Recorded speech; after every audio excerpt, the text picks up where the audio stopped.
personalized learning, what we can do with it in our institutions, how important it is, but above all probably is how and if it applies to our educational system and our teaching methodologies. And these are the kinds of questions that will be asked not only to the panel but to yourselves as audience as well.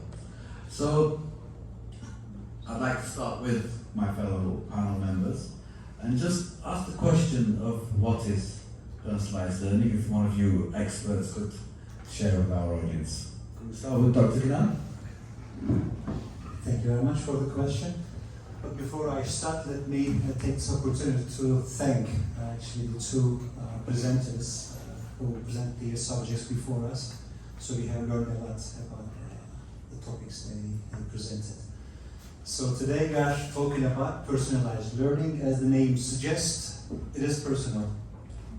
So when you look at today's classrooms, basically you see a group of students who are put in one classroom and given some certain task, and at a certain time, on a certain day, you expect them to do some certain, let's say, work.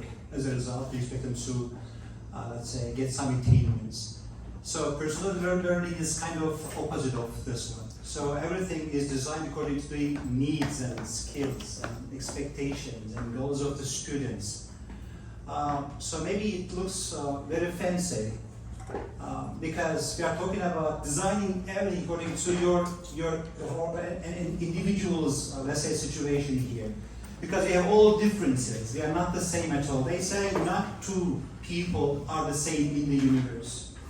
Since we have some certain differences, if you want to get the best results, so you have to arrange everything according to such differences. So we are different in our learning styles, we are different in our cognitive styles, we are different in our learning habits or our motivation and concentration degrees. So we are different in terms of our prior knowledge or prior or past experiences. So our motivation is different at different times. So when you take into consideration all these differences, you just design a learning setting which is just for you.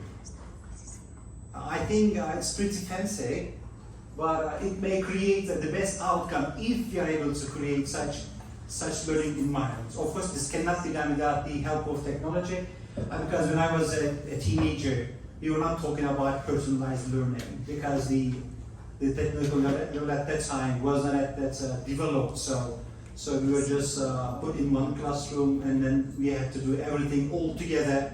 Whether we are willing or not, we are ready or not, nobody cares about it. I think comprehensive education ignores such individual differences. They expect you to do certain things at certain time, on certain days, and they never take into consideration if you are ready or not, if you want to do something else, if your skills are sufficient to cover that particular subject matter.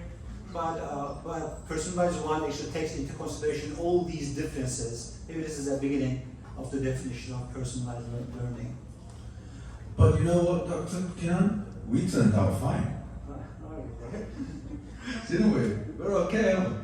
All right, thank you for such a comprehensive definition. I think you all grasped what we mean by personalized learning. Now, for it to be personalized, we have to be able to recognize the diversity and the differences amongst our students. And I'd like to get into how we do this. You have 30, 40 students in front of you from different cultural backgrounds, ethnic backgrounds, digital backgrounds, educational levels, motivation, gender differences, sometimes even age differences. All of these social factors and sometimes educational academic factors play into providing such a diversity amongst our students. But when you look at the curriculum, it's one book, and they all have the same book, or they're all looking at the same PowerPoint slides. But do they all learn in the same way? We've already established the answer to that is no. So how do we approach something like personalized learning? where do we start? I think we start by trying to identify where these differences are, what these differences are. And we do those through assessments, through pre-tests, through a needs analysis. We try to measure strengths and weaknesses of our students at an individual level. And then tailor, you can't tailor the curriculum because it's a book, but we can tailor our teaching methods towards that. And I'd like to invite Dr. Aziza to elaborate on that point.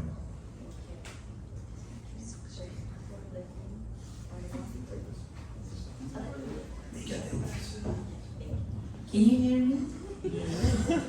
So thank you very much for coming. First of all, I really appreciate your coming as a TIU and Faculty of Education. Thanks for other academicians who join us and make this event happen. So before starting 1 month ago, we have discussed the personalized learning, what can we do? But we already mentioned that we give the definition and we mentioned that people are very different. But what I only want to add to that yes, we should tailor the course regarding students' needs, and most of you get these education classes, and we start getting education classes. The first that we learn, it's the needs of learners. And we teach and teach needs of learners. For example, Mr. Akko just got the education introduction to education course. If we are going to ask him, Akko, I'm randomly asking, what's one of the needs of learners? Like, is it maybe safe acceptance or choice, or what is it? Choice, high expectations, opportunity to Connect you to the connect new to the known. What else do you remember? So what we are trying to teach. But when you really say, yes, from now on, after this workshop, I will try to implement personalized learning. So then we will see that, first of all, number one, that we need to know it's the needs of learners. And we need to know what these are subtopics, needs of learners. Yeah, it's a theory.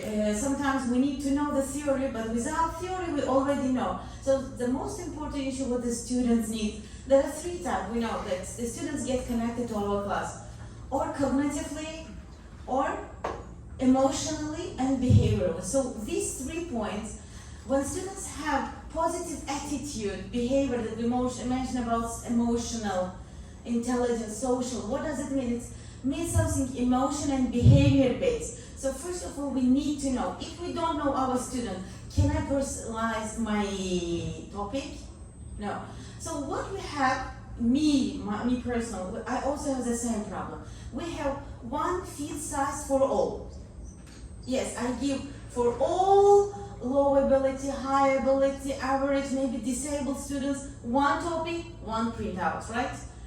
It's not easy to customize, but what we see in today's digital world, what we see that when you go to your, let's say, Netflix, do you have Netflix? Netflix said, I think this movie you will like, watch it today. So they personalize it. Yes, Vinera, it's for you. Then Vinera says it's for me.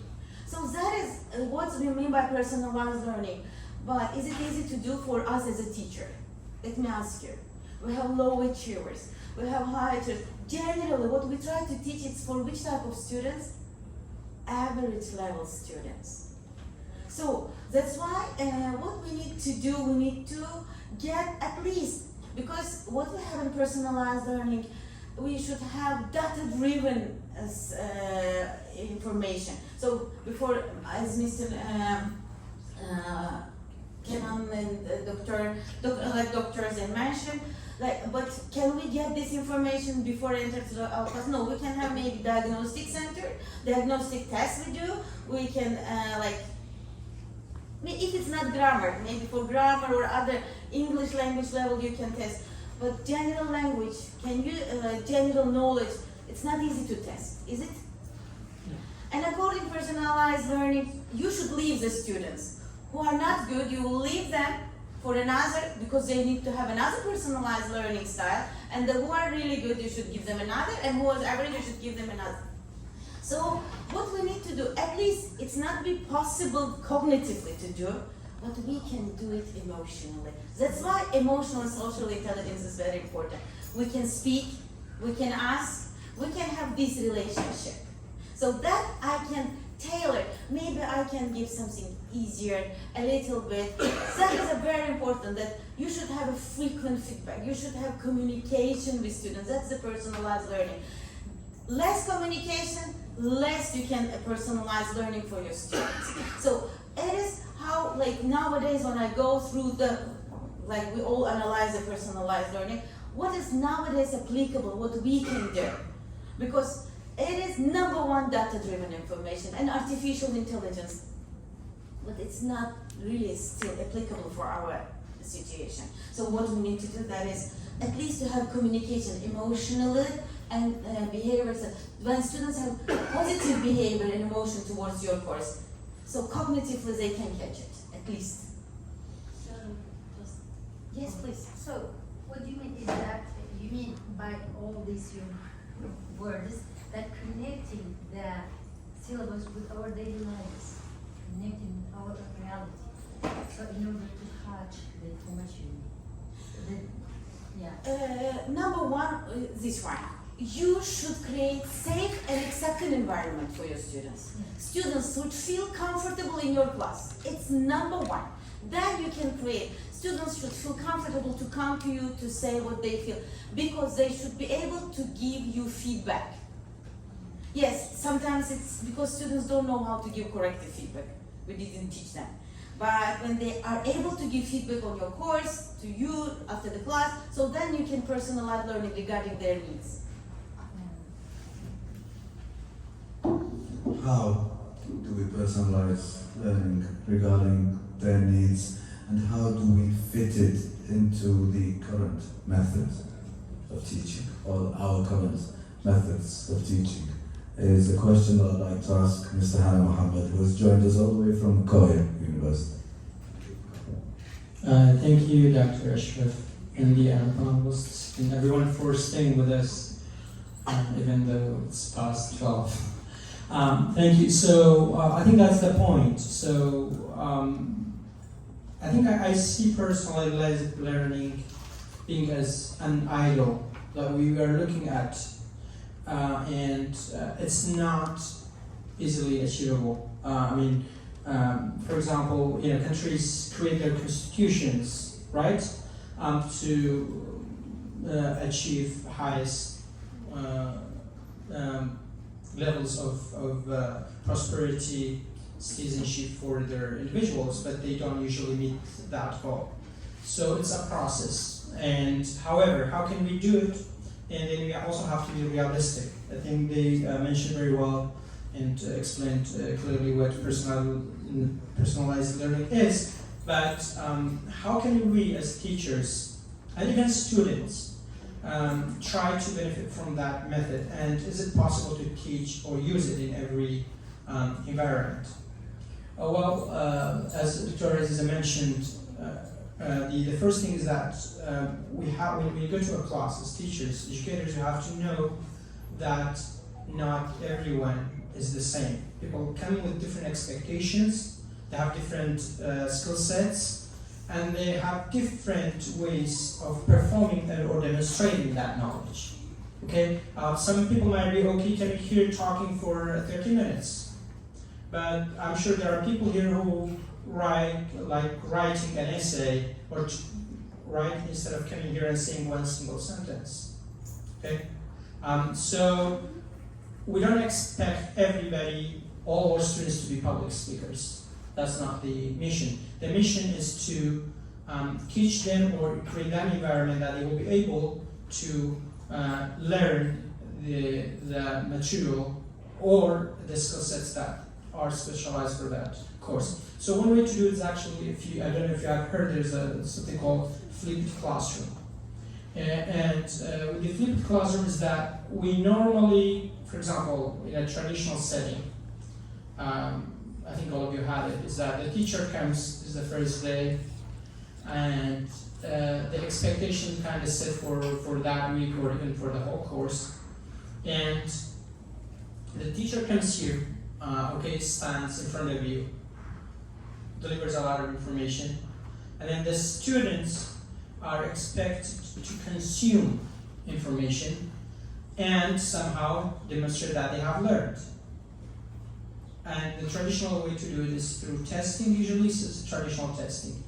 However, in flipped classroom, for example, before I actually tell you what personalized learning is, I might ask you if you actually know something about it. If I ask you to actually get some information. So that way you can come, because based on your background, knowledge, maybe language, nationality, religious beliefs, that could affect how you learn. This is more comfortable for you. So for the teachers, I think that is very important. The role of the teacher changes. The teacher is no longer a boss, or is not an officer, and the students are not soldiers. The teacher's role or educator is being a facilitator. You facilitate teaching. Okay? You are helping each one to learn based on their needs. If you remember, there was an image actually in my presentation about. Okay, can you hear me? We talked about equity, meaning that each one has special needs, and that those special needs can be met. Of course, there are a lot of technicalities, data collection, other things that can be done. However, let's be realistic. It's difficult for many people, especially certainly schools, high schools, even university level. It might be difficult to do that. But there are still things we could do to delegate responsibility to the students. But at the same time, you have to make sure that whether they have it. So that's why you have assessments. Assessments that enable the students that they have learned. So I actually have a question for them, if that's okay. When you were a student, how did you demonstrate to your teacher that you learned something that was expected from you? How did you show that you learned something? Exams. Exams, okay, good grades, okay, what else? Yes. Yes.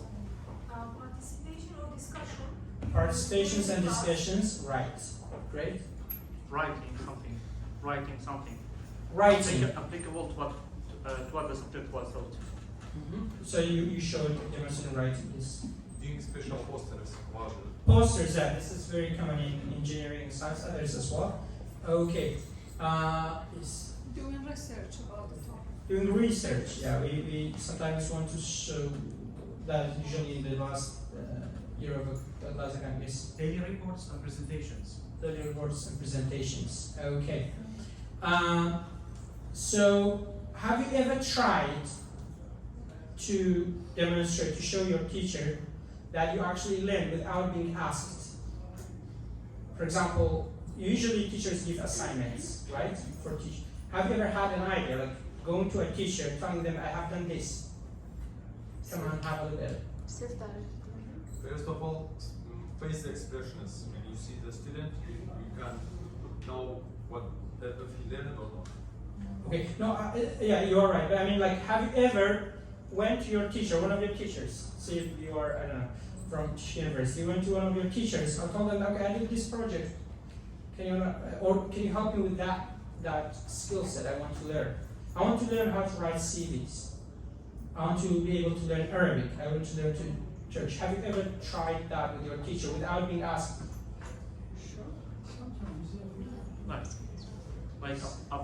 Like applying to real life. Yeah. By something when they teach us something related to the reality. So our behavior can reflect that we get the knowledge from them without being asked. Right. The other thing that has to do with the attitude. So I think it's important, you're right, it's important to create that attitude or mindset that, for example, if I don't know something, it's okay to go to ask your teacher that you don't need, or I need to learn that skill set. And I think this is something lacking. So we come to for example, you look at everyone. For example, I'm teaching speaking and listening, right? And then this is an intermediate level. So I have that expectation that everyone is at that level, so I'm helping them to reach that other level. Without actually knowing that, that it is ideal to assess them. Maybe they are competent in their English, but they are shy. They cannot demonstrate. So I have to find other ways to help them demonstrate that skill. So the task of the teacher is, as I said, changing the role of just being, the examiner, the boss in the class who controls everything, and leaving the floor for the students to come out and tell them that what they need and what they lack, and that could, I think, in a way, help the teachers achieve that goal. Thank you. I hope I answered your question. Thank you. Some good points there. I think it's not just our students that are diverse. We are also very diverse as teachers in our teaching methods, in our approaches, and even in the way we mark, in the ways that we evaluate as students. We evaluate them in different ways. Yes, Doctor, you wanted to say something? I've got a couple of ideas about, again, personalized learning. So it is a learning approach, as a matter of fact, that stands on its own, with its own principles, which is different from comprehensive learning approaches. If you intend to apply this system to the students now we have, you will never be successful. Because if you want to apply this personalized learning to a group of students, they must have some certain qualities. And the most important one is ownership. So if your students are self-disciplined, self-motivated, if they have a high sense of ownership of their responsibilities and their tasks, then you can maybe apply this system, because as my colleague has suggested, roles are different in this system. So teachers are not directing students to be here at this time. So you leave everything to students, so they decide when to learn, where to learn. So when you go to your classrooms in the morning, you see lots of students who are not ready to learn. So in personalized learning, you don't have such, because they decide when to study. Some of them may study in the morning, some maybe at night. So they study when they are ready. Just you put some targets, some goals to achieve. It's up to them when to achieve it, where to achieve it, how long, how intensively they should work or study on this. It's all up to them. But if you again start this with these students that we have, so how disciplined are they? How ready are they to work on their own without any push? So in this system, teachers are not just like guards or giving some orders or instructions. Do this or do that. So everything is designed according to their own potentials, as a matter of fact. So ownership is a very important principle here. And plus, you have to provide all necessary resources to them, because they're going to work on their own. They're studying on their own. So if they don't have access to databases, some e-libraries or e-books, how can they learn on their own? So, I mean, this type of approach requires a high level of studentship. And you cannot realize it with the students that we have, again, one more time. So, so it looks again fancy, but when you do this, success with the right students is 100% guaranteed.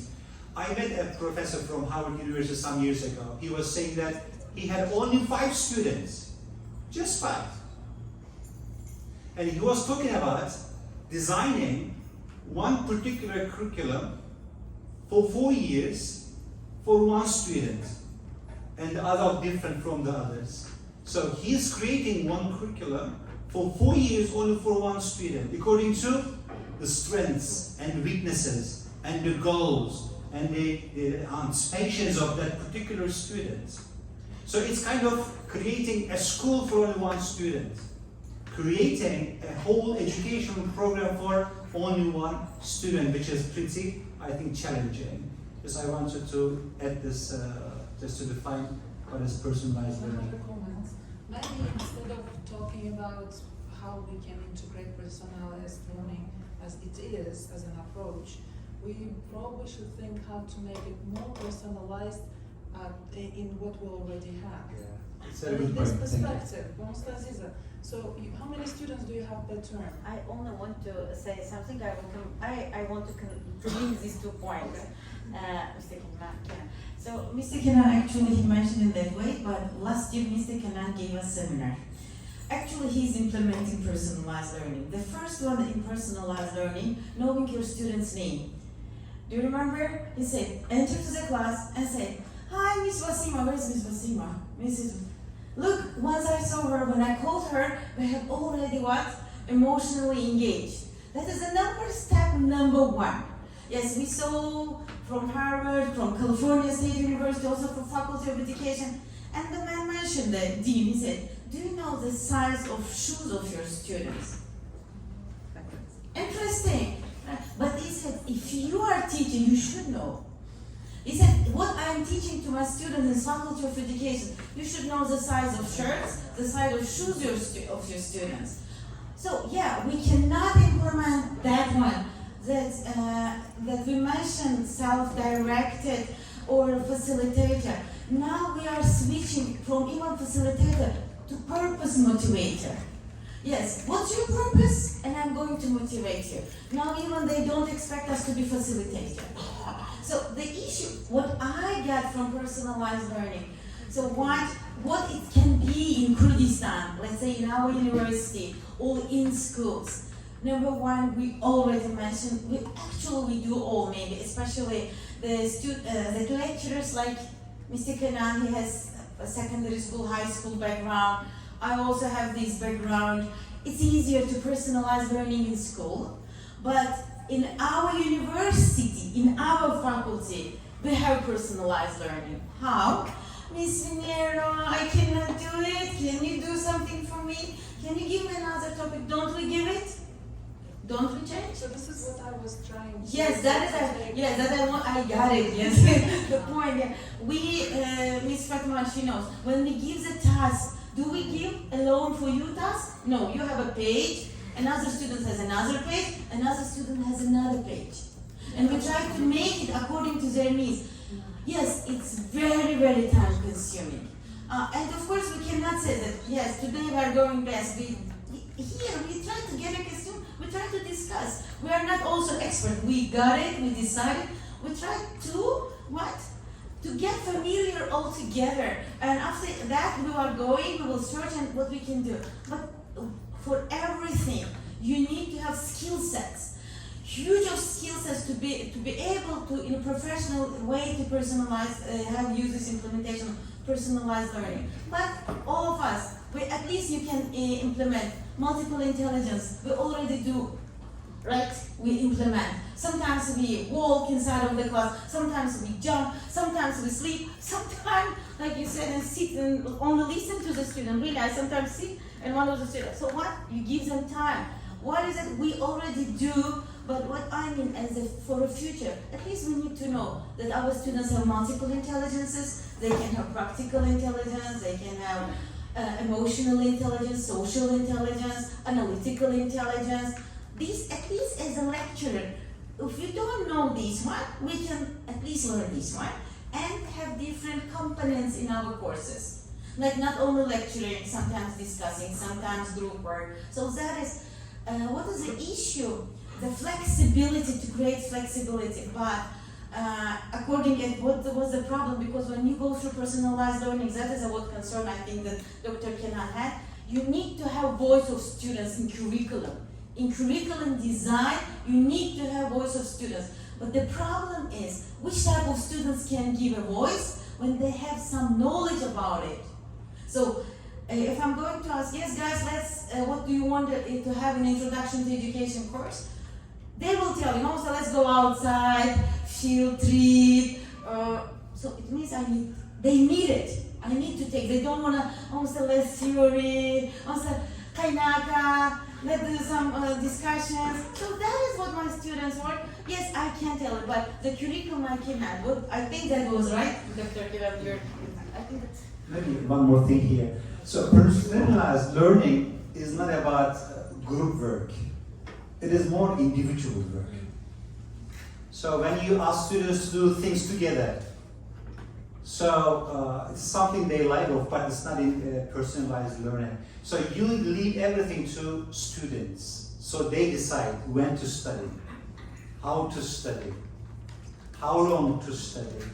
So they have the complete freedom. So they take the initiative and they make decisions themselves. You don't do it as a teacher or professor. You don't say, now sit here, do this task, or do this or do that, but they decide it themselves. So they have to have a high sense of actually, let's say, good personality trait, some character, again, some self-discipline, and the idea of ownership of the responsibilities must be high. Otherwise, so teachers do not have a major role in personalized learning. They are just giving the target, then they leave it to the students. So they decide when to do and at what pace. I can run fast, you may not run as fast as I can. So what will you do? If you, let's say, put us in the same competition, I will win, you will not, because I can run fast. So you run according to your own pace, I run according to my own pace. So flexible pacing is another aspect of actually personalized learning. So it is rather than, let's say, group work, but it's all about individual work. It's good or bad in terms of realizing yourself, improving yourself to your fullest capacity, it can work. But it is again more than a group, but it's individual work, basically speaking. And this system is designed according to your own, let's say, needs and strengths and weaknesses and your prior knowledge, etc. It's something like this. For example, when you go to a shoe market, shoe shop, you just buy a pair of shoes, right? So it may fit, maybe 80%. But for several days, it hurts your feet. It's not designed for your own feet. But there are some famous football players. And let's say football shoemakers go to them and measure their feet exactly millimeter by millimeter, and then they design a pair of shoes just for them. This is personalized learning. It fits according to you only, not for other people. Everybody wants. Mr. Abraham, this was that you raised your hand. Yeah. Like, you want to say something? Yes. He was keep raising his hand. So we're talking about personalized learning. If we put that in the actual school and university environment in Kyrgyzstan, and even at TIU, where do we put that in the evaluation system? And are we also talking about personalized evaluation? Right. It's going to be a real challenge actually. First of all, this is a whole system. So you cannot just, let's say, implement assessment aspect of personalized learning without other components. So you should take it as a whole together. So this system, first of all, requires initial assessment of the students' capabilities, skills, and weaknesses and needs, according to which you design a program for the students. Right, and after this, others come. But it's again individual thing, not a team working or group studying or something like that. So you take the initiative of your own learning on your own. So you decide when to study, where to study, how long to study, how intensely to study, or how fast, how long you should study. It's all up to you as an individual. So this is the system. Related to that, I have a question. So if we treat our students and let them study when they want, what they want, how they want, where they want. One day they will finish, they will graduate, they will start working. And at work, we're allowed to do the work when we want, where we want, how we want. But the world is going to that direction. So for example, we just went through the COVID-19 pandemic, right? So companies just were closed and people were asked to work from home. So people worked from home for some 2 years maybe. They didn't go to their workplaces. I think this is becoming a reality. So you have to be self-initiated, self-disciplined, and self-organized to, let's say, fulfill some certain tasks because of your sense of ownership of your responsibilities. It must have some limits. It cannot be. Let me add something to what Dr. Kanan said. Actually, when we talk about personalized learning, we are not talking about the absence of structure. There should be some structure, actually. There should be some structure. So the students are working within the limits of that structure. You design that course. For example, I want to learn Arabic. Okay, so there are certain skill sets. Maybe I go to a traditional class. I have 1 month to finish or demonstrate that I passed that level. But if I'm taking a personalized course on Coursera, you might know, one of the online open source platforms, you have the entire year to finish. Of course, in order for me to be ready and to go to the real world, it's good for me that I finish as soon as I can. That's the idea. So for example, if a student comes, I have, let's say, we design courses. And let's say you have, I actually had a class with in one of my MA classes on Sakawa. So we had to write 2 papers. So sometimes the teachers set deadlines.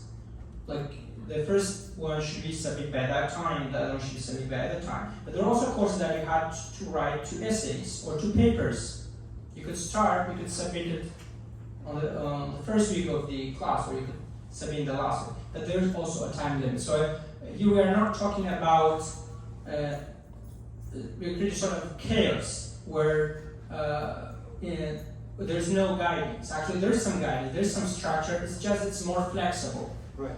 That flexibility enables students to, as I said, who are shy, for example, someone is shy, cannot come here and do a presentation, so they have to have other options to demonstrate that they can do the same task that, for example, someone who's an extrovert, right? So the extroverts are socially, more sociable, while introverts are not, or extroverts are in the middle. So you create that, you know that people are not the same, but of course you have the same expectations. So we are not changing the expectation or structure. We are just giving them more opportunities to do what they are required to do. Maybe one more thing is, today now we have some modern classrooms, but in the classroom there are some stations. In the same classroom, there is a, let's say, math station, fine arts station, music station, science station. So students go into that classroom and they decide which station they want to work on. Teachers don't say, all of us have to study at the same time math. Now we have to study languages. She or he doesn't say so. And there are stations, so you choose which one you want to work first. So I may choose first math, after this maybe fine arts, then maybe history. So I am part of decision making. So this makes it, let's say, partially personalized. So students have the full control of their learning, not teachers. Of course, there are some certain outcomes, some certain principles, so there's a deadline. So you have to learn these, let's say, skills, or let's say gain these attainments in 3 weeks' time.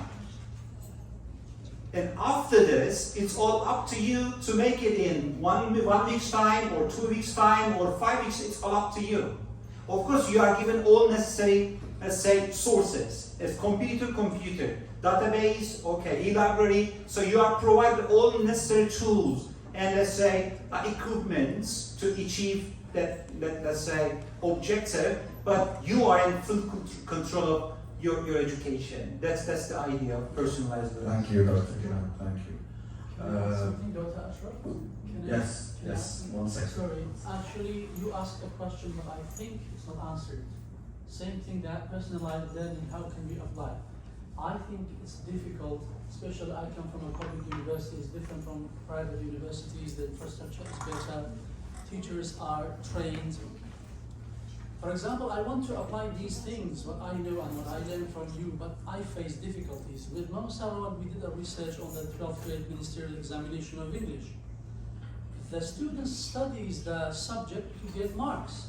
But what we are talking about is to learning. So when the student comes to my class, and actually we have worked with Dr. Ashraf to design the curriculum to our university students, thank God it's almost finished. For example, when I first go to my class, I want to apply this personalized learning. I tell my students I have a homework to do. Even before starting this subject, the students say, "What, Mosta, why do you give homework?" I say, "No, this is different. My homework, the system I'm working on is different from what you have been taught. Go home, read something, a piece of news, anywhere, from any website, anything that you like, only killing and theft, not that, anything else. Copy, paste, print, write your name on it, group, and give it to me. I'll give marks to you." Why do I do that? I want to give them motivation to read. But for example, I said, send me an email. They say, we don't know emails. Why? Because in the past, they studied for marks. So we as teachers face a great challenge when we teach. Yes, theoretically, it looks easy, we apply things, yeah, but when you come to the class with me in public universities, I could say 5%, 10% you can apply these things. Actually, I am working on it. I have gave 100% of my time to personalize learning and motivate my students. But the problem is that they don't have background. So really we face a lot of difficulties as teachers in public universities, at least. It doesn't mean that we can't apply personalized learning, it's just personalized in a different way. Right? Yes? Thank you very much. A question and a comment. I'd like to start with what's being written in the screen. Like it says, PL is educational approach that tailors learning around each individual student's needs, interests, and abilities. Like when it comes to students' needs and interests, then we have to take some issues into consideration, like the teacher's availability and like the class size as well. When we are here, we should be somehow logical and realistic that our teachers are overloaded with lectures and with having like lots of classes from here and there. So there are teachers who are here part-time and somewhere else. So how can you be available for all the students' needs and interests if you don't have time? So in like 2 hours class or lecture, we can't give all the students equal opportunities based on their needs, right? And like the resources that are not available here, in like public universities mostly, if we compare TIU, it's like somehow better than some other universities. So I don't know really how can we implement PL in Kurdistan universities. That's one. And then the question is to Dr. Karan, like he says, learning best happens when it's individualized. Like, to be honest, I'm confused. Like, a lot of people, a lot of educators promote and they encourage group work. So, and then here he says like personalized learning. So, I don't know what to follow, whether to follow the group work or to personal students' needs. I think, we'll get to your questions, Dr. Kanan, in a minute. It's a balance. Look, whether personalized or not personalized, we have one job, which is to teach the students. The fact is, not all students learn. Not all students learn in the same way, definitely, but not all students learn. Mr. Hanna asked a question before. He said, how many students have approached their teachers without being invited, without being told to have an initiative? I want to do this, I've learned this, I've done. 2 of my students stand next to the door. Well, one of them's walking now, but the other one stands next to the door. Those were the kinds of students that came to me as a teacher, made suggestions, asked questions without being invited, asked how can I develop this particular skill. They were the kind of students, as Dr. Kanan said, that were able to identify their own needs and their own strengths, their own weaknesses, and they wanted to take the responsibility to work on those weaknesses and turn them into strengths. The result today is our students are both lecturers in front of us, right? But not all our students became lecturers. Doctor, excuse me, can I say something very briefly? Like, I have a personal experience with this. Like, in my thesis, like MA thesis, I tried to summarize all the thesis into one picture. And that idea came to my mind like some hours before the viva, before the discussion. And then I've tried to tell the members of the discussion that I've done something like this, and they said, we don't have time for this. And I've tried many times to approach my teachers at university, and I was told that like we don't have enough time for that, and it's our rest time, or like you can come back later or sometime, but this has like discouraged me a lot. That's why we have to work on the mental model of teachers and change them rather than students. I believe if teachers are well prepared and ready for that, then the knowledge would be easily delivered to the students. It's a complete package. I mean, you talk about teachers, we talk about students. Students with regards to their motivation, pace, so many different factors, teaching methodologies, how we individualize, how we identify strengths, weaknesses, needs, how we assess. One of the things that we as educators can do, and this is a key word that has come up here, is be flexible. I want to do a little exercise with you when Dr. Kinan finishes answering your question. Is while we're discussing, I want you to look at this, the definition of PL, and then I'm going to take it away. You're not going to see it. And I'm going to assess you. I'm going to ask you the question. I'm going to ask you to define PL. You've got about 5 minutes to look at the definition. I don't know if you want to memorize it, if someone wants to take a photo of it. All I want to do is assess you after 5 minutes of discussion. And then you can we'll see whether we get diverse answers or not. Right, Dr. Khan? Yeah. Okay, my personal speaking, I believe in teamwork and collaboration. So working together. Maybe I can walk faster. I prefer to work with other, let's say, friends of mine, maybe a bit slower, but all together. So I didn't mean that this type of learning is the best. I was trying to define it. So please don't get me wrong. So I always believe in working together and achieving things together. So not the other way around. And another thing is, for example, we have different types of assessments. One is you assess your students' achievement according to one cutoff. If you get lower than 50, you fail. Higher than 50, you pass. Or norm reference. You get the average of your students' grade. If it is lower, you fail. If it is higher, you pass.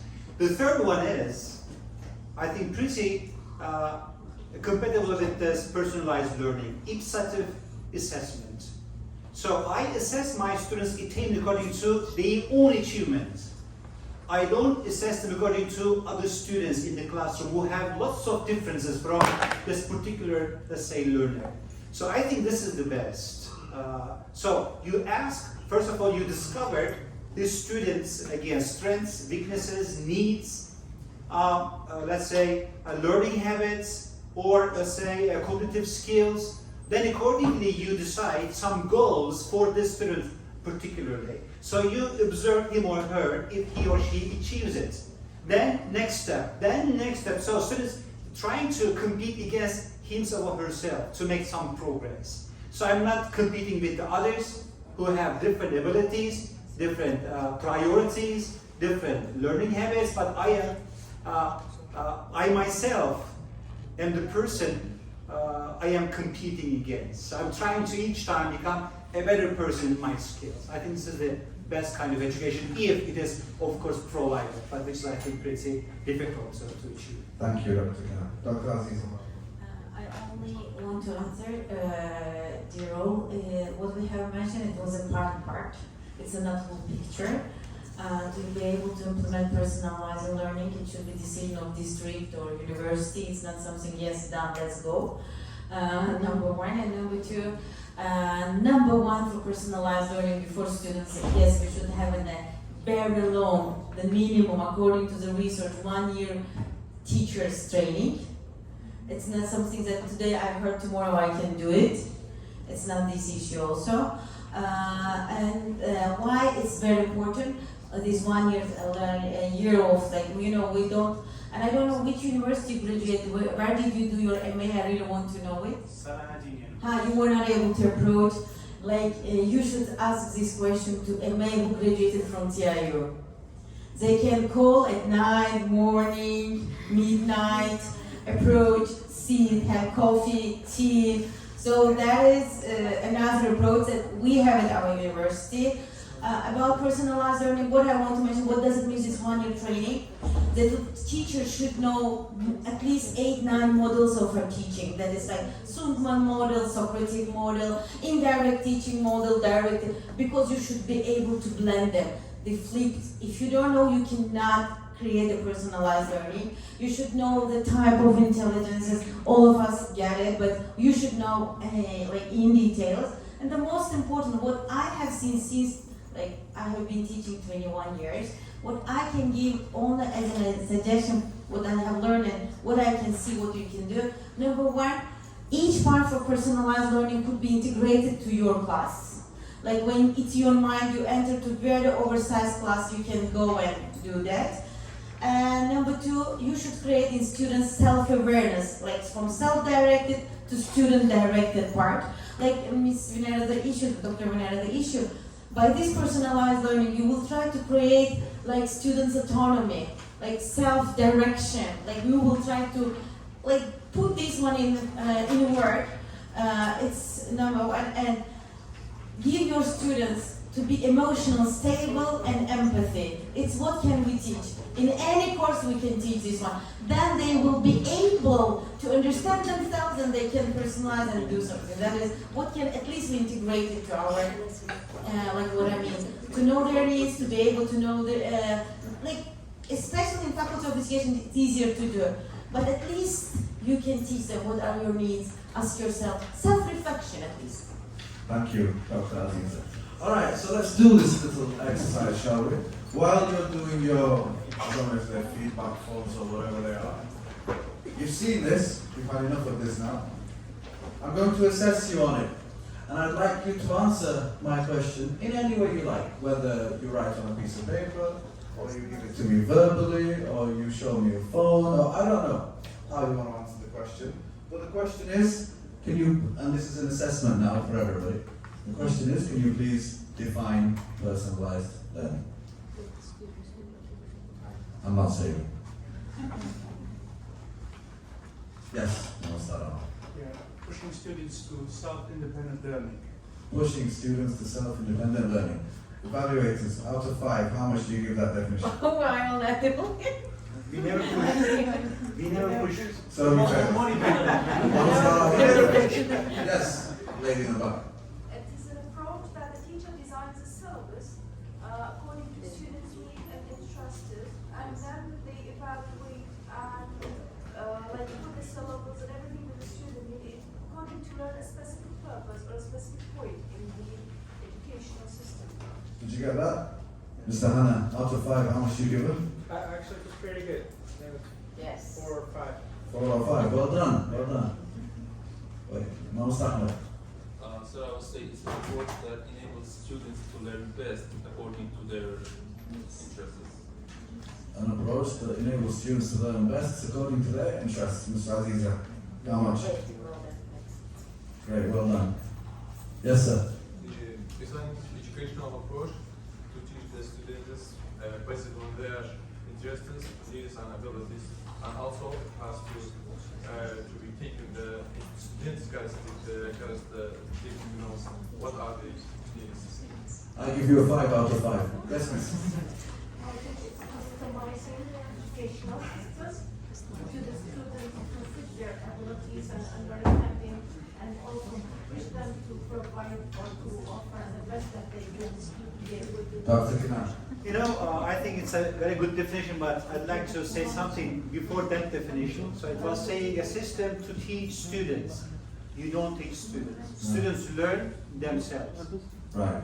There's a big difference here. Right. So students learn, discover, solve problems themselves. Just you prepare the environment.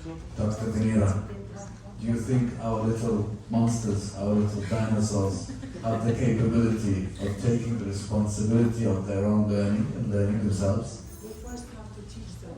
Right, absolutely. They need training. Yes. In my opinion, it's trying to get to class objectives in different ways. Okay. How much you go? I think I'll let her. I think, well, this is one way to say it. Well, you have like set goals, but you could also create your own goals. Sahana, you're being Yeah, I too think I kind. think that You're being yeah. too kind. Give a 3 out of 5. Come on, you're being too kind. Yes, exactly, yes. I have my definition. I believe personalized learning is something like writing a diet by nutrition, looking at the blood tests, any other test possible to be done for a patient, and writing the list according to their needs, according to their age, according to their preferences, illnesses, whichever they have. This is what I feel like personalized learning is. Yes? Excellent. Right, we're almost out of time. I want to tell you what the point was from that question. My point, All right? you didn't give me a mark. You get 5 out of 5, Doctor. You're the boss. Miss Dinira, you use metaphor. Last Congratulations. one. Final answer. Go on. I think indicating marks and comparing people's answers is not personalized. I want to get to my point, right? This is exactly my point. My point is, I put a definition on the board. That definition was taken off a website. It's not mine. Okay? I took it off a website. If I was a dinosaur from the 1950s, and I learned in the 1950s, and I was one of these very old, recently retired lecturers of the ones that the kind that taught us. I think all of you would get 0 for your answers. Yeah, sure. Right? Yeah. Why? Because the definitions were not matching to the Exactly. what But we showed. in Arabic we say darh, yeah, memorizing, which is what they wanted before, especially in my time. I remember in 4th year linguistics class, I expressed in my own words the answers to all the questions, and I failed. Honestly, and I graduated ranked first at the whole university, but I failed that particular exam, and I had to go back to the lecturer, plead, beg, convince him to read my answer again, but with an open mind, and not to compare the exact words of my answer to what was written in the books, but to just look at it. So the idea is we had an objective, right? The objective was to learn the definition. You all learned the definition, but you all expressed it in completely different ways, which means you personalized it, interpreted it in your own way based on your own personal experiences and what you took from today's workshop. What we really can do and what we really can apply very, very quickly, because we know how complicated this whole process is. But what we can apply is in our evaluations, in our assessments, we can keep an open mind, right? We can look at the students' output and try to measure the achievement and try to grade and give a mark based on what's actually good, what the student has learned, how the student is expressing it, whether this type of assessment is suitable for the student or not. Some students express freely by speaking, others are better at doing it in writing. And so I give them the chance. If you can't write it, alright, tell me. It doesn't mean you haven't learned, but it means the way that you express the learning, the way that the learning output comes out, individualized, personally, is that, some people are just better at speaking than they are writing. I'm much better at writing than I am speaking. Yeah. Yes, Doctor. One last point. So lions, for example, as one philosopher says, feed on meat, and horses feed on grass. So if you give meat to your horses and meat to your let's say horses, and and grass to your lions, you're going to kill all of them, right? So I think you should find out who is a horse, who is a lion in your classroom. Accordingly, you should feed them with the necessary, let's say, things actually. Otherwise, you're going to lose all of them altogether. One last point, because we did let Dr. Hammer speak a lot, so one last point. Thank you. Actually, I took a lot in the course, so that's good. Thank you. Well, just one thing if I put it simply, I think personality learning is actually the process of democratizing learning.